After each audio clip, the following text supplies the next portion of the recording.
کہ آپ قبر میں پہلے سوال کا جواب دے پائیں گے۔ اگر زبان بند ہو گئی تو پھر وہاں کوئی دوسرا موقع نہیں ملے گا۔ جب انسان دنیا سے رخصت ہوتا ہے تو سب اسے چھوڑ دیتے ہیں، جسم مٹی کے حوالے کر دیا جاتا ہے، لیکن اصل امتحان تب شروع ہوتا ہے۔ قبر کی تاریکی میں دو فرشتے منکر اور نکیر آتے ہیں، ان کی آواز میں گرج ہوتی ہے اور وہ پہلا سوال کریں گے، من ربک، تیرا رب کون ہے؟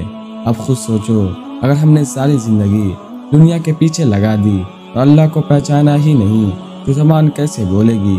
وہ بند ہو جائے گی اور روح کانپ اٹھے گی۔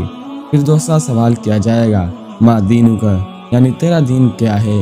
اگر ہم نے نمازیں چھوڑی، قرآن کو نہیں کھولا، دین کو صرف نام کی حد تک رکھا تو کیا وہاں ہم جواب دے پائیں گے؟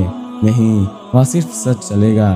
اور تیسرا سوال، من ھذا الرجل، یہ شخصیت کون ہے؟ یعنی محمد صلی اللہ علیہ وسلم۔ اگر ہم نے ان کی سیرت نہیں پڑھی، ان کے طریقے کو نہیں اپنایا تو زبان کیسے گواہی دے گی یہ میرے نبی ہیں؟ دوستوں، آج وقت ہے واپس لوٹنے کا، اپنے رب کو پہچاننے کا، اپنے نبی صلی اللہ علیہ وسلم کے راستے پر چلنے کا، کیونکہ قبر میں نہ مال ساتھ جائے گا نہ رشتہ دار، بس ایمان اور اعمال ہی بچا پائیں گے۔